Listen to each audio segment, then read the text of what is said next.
Hello everyone, ગયા વિડીયોમાં આપણે વાત કરી હતી નાર્સિસિસ્ટ લોકોના ટ્રેટ્સ વિશે. આજે આપણે વાત કરીશું આપણે એમની સાથે કઈ રીતના ડીલ કરી શકીએ.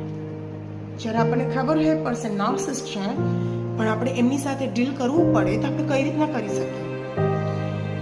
The most important thing is તમે તમારી બાઉન્ડ્રીઝ બહુ સ્ટ્રોંગલી ક્રિએટ કરો એમની પાસે. એમને ખબર હોવી જોઈએ કે આની લિમિટેશન શું છે, કે તમને મેન્યુપ્યુલેટ એનાથી આગળ ના કરી શકે. બીજું છે, તમે એમની સામે ઇમોશનલ રિએક્ટ નહીં કરો, કારણ કે એ લોકોને રિએક્શન જોતું હોય છે તમારા પાસેથી. તો તમે જ્યારે ઇમોશનલ રિએક્ટ નહીં કરો, એમને એમ જ ખબર પડી જશે કે તમને કંઈ ફરક નથી પડતો એમનાથી. પછી થર્ડ છે, તમારી સેલ્ફ રિસ્પેક્ટ મેન્ટેન કરો. તમે એમની સાથે આર્ગ્યુમેન્ટ્સમાં ના પડશો, કારણ કે એમને એનાથી કોઈ ફરક નથી પડતો. એમનું એવું જ છે કે એમને સેન્ટર ઓફ અટ્રેક્શન બનવા માટે એ તમારી સેલ્ફ રિસ્પેક્ટની ચિંતા નહીં કરે.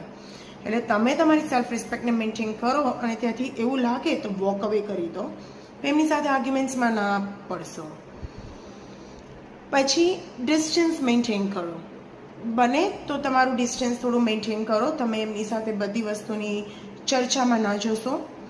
અને તમારી મેન્ટલ પીસ વધારે ઇમ્પોર્ટન્ટ છે, તો તમારી મેન્ટલ હેલ્થ અને મેન્ટલ પીસને ધ્યાનમાં રાખીને તમે તમારી લાઈફમાં અને તમારા ગ્રોથ ઉપર ફોકસ કરો, ના કે તમે એમની સાથે એમના જ ટ્રેટ્સમાં, એમના જ વિચારોમાં તમે ઇન્વોલ્વ થાઓ.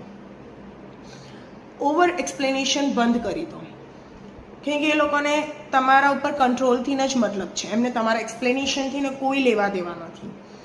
તો એમને એક્સપ્લેન કરવાનું, ઓવર એક્સપ્લેન કરવાનું બંધ કરી દો અને તમે એમના કંટ્રોલમાં નહીં આવશો. તમે તમારી જાતની પીસ અને તમારી જાતને પ્રોટેક્ટ કરો, ના કે એમને સુધારવાની ટ્રાય કરો, કે ના તમે એમના ઉપર કહેવાય ને કે એમને કઈ રીતના હું એક્સપ્લેન કરવાની ટ્રાય કરો કોઈ વસ્તુ, કારણ કે that's not gonna work anyways.